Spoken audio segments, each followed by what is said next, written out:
Hi all, welcome to my YouTube channel mothers level mothers recipe. చామదుంపల పులుసు ఎలా prepare చేసుకోవాలి, దానికి ఏ పదార్థాలు కావాలో ఒకసారి చూద్దామా. చామదుంపలు, ఆనియన్స్, టమాటా, పసుపు, కారం, ధనియా పొడి, గరం మసాలా, సాల్ట్, జీరా పొడి, ఆయిల్, ఎండుమిరపకాయలు, కరివేపాకు, మెంతులు కొద్దిగా, చింతపండు కొద్దిగా, ఆవాలు, జీలకర్ర, వెల్లుల్లి, గ్రీన్ చిల్లీ, కొద్దిగా బెల్లం. ఇప్పుడు ఇవి ఎలా ప్రిపేర్ చేసుకోవాలో చూద్దామా. ఈ చామదుంపలు చక్కగా 2-3 సార్లు బాగా వాష్ చేసి కుక్కర్లో వేసి ఒక 2 విజిల్లు, అంటే మనం పొటాటో ఎలా చేస్తామో ఆ విధంగా ఉడికించుకోవాలన్నమాట. ఉడికించుకొని చల్లారాక పొట్టు తీసి చిన్న చిన్న ముక్కలుగా కట్ చేసుకోవాలి. ఈ ఆనియన్స్, టమాటా చిన్న చిన్న ముక్కలుగా కట్ చేసుకోవాలి. చింతపండు వాష్ చేసి కొద్దిగా వాటర్ వేసి నానబెట్టుకుని రసం తీసుకోవాలన్నమాట. చామదుంపల పులుసు ఎలా ప్రిపేర్ చేయాలో ఒకసారి చూద్దామా. చామదుంపలు చక్కగా వాష్ చేసి కుక్కర్లో వేసి 2 విజిల్స్ వచ్చాక చల్లారాక పొట్టు తీసి ఈ విధంగా కట్ చేసుకుని పక్కన పెట్టుకోవాలి. అలాగే ఆనియన్స్, టమాటా కట్ చేసుకున్నాం కదా, కొద్దిగా ఇలా ఉంచుకోవాలి.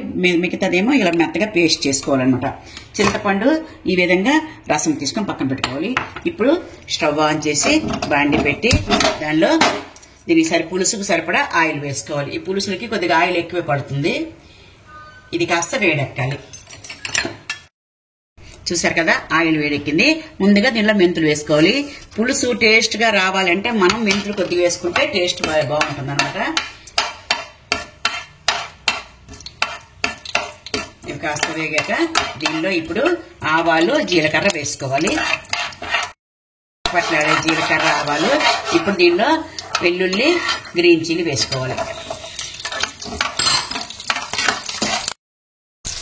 వెల్లుల్లి, గ్రీన్ చిల్లీ వేగే కదా ఇప్పుడు ఎండుమిరపకాయలు, కొద్దిగా కరివేపాకు వేసుకోవాలి. ఇప్పుడు దీనిలో ఈ ఆనియన్ వేసుకోవాలి. ఈ ఆనియన్లో మనం కాస్త సాల్ట్, కొద్దిగా పసుపు వేసుకుంటే ఉల్లిపాయలు తొందరగా మగ్గిపోతాయి అన్నమాట. ఈ ఆనియన్స్ ఇవన్నీ బాగా వేగాయి కదా, ఇప్పుడు దీనిలో ఈ టమాటా వేసుకొని కాసేపు కలిపించుకొని లో ఫ్లేమ్లో పెట్టి మూత పెట్టుకుంటే ఈ టమాటా కూడా చక్కగా సాఫ్ట్గా మగ్గిపోతాయి అన్నమాట. చూసారు కదా, టమాటా, ఆనియన్స్ బాగా మగ్గాయి. ఇప్పుడు దీనిలో ఈ ఆనియన్, టమాటా పేస్ట్ వేసుకొని పచ్చి వాసన పోయే వరకు వేయించుకోవాలి.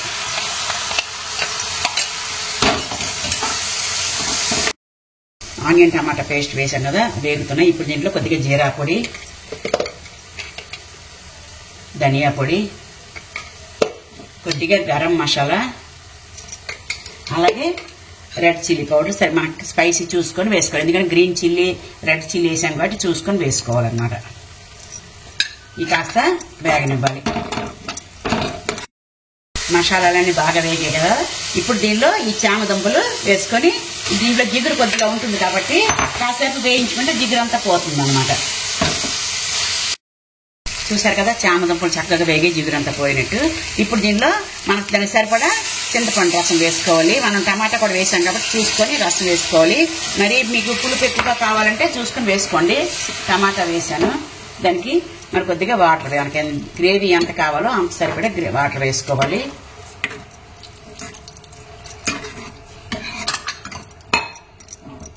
కారం, ఉప్పు అన్ని వేసేసాం కదా. ఈ చింతపండు రసం పులుసు వేసేటప్పుడు మనం కొద్దిగా బెల్లం వేసుకుంటే మనకి ఘాటు అదేమీ ఉండకుండా టేస్ట్ బాగుంటుంది అనమాట. అది టేస్ట్ స్వీట్ అనేది మీ ఇష్టం, మీకు నచ్చితే వేసుకోవచ్చు, లేకపోతే అవాయిడ్ చేసుకోవచ్చు. ఇప్పుడు మరుగుచ్చాక మూత పెట్టుకొని ఓ 5 మినిట్స్ చక్కగా బాయిల్ అయితే చామదుంపల పులుసు రెడీ అయినట్టు అనమాట. చూసారు కదా, చామదుంపల పులుసు చక్కగా బాయిల్ అయిపోయింది. థిక్నెస్ కూడా మనం టమాటా కూడా ఆనియన్ 2 మిక్స్ చేసి పేస్ట్ చేసాం కదా, చక్కగా థిక్నెస్ వచ్చింది. దుంపలు కూడా బాగా ఉడిపోయి ఈ హెల్త్కి చాలా మంచిది ఈ దుంప అనమాట. చాలా టేస్ట్ బాగుంటుంది, హెల్త్కి మంచిది. వేడి వేడి అన్నంలోకి కలుపుకుంటే చాలా టేస్ట్గా ఉంటుంది. ఇంకా పులుసు రెడీ అయిపోయింది, స్టవ్ ఆఫ్ చేసుకున్నాం. చూసారు కదా, చామదుంపల పులుసు ఈ విధంగా రెడీ చేసుకుంటే వేడి వేడి అన్నంలోకి భలే టేస్ట్గా ఉంటుంది అనమాట. హెల్త్కి చాలా మంచిది. అందరు పెద్దవాళ్ళు ఎవరైనా చక్కగా ఈజీగా తినేయచ్చు దుంపలు అనమాట.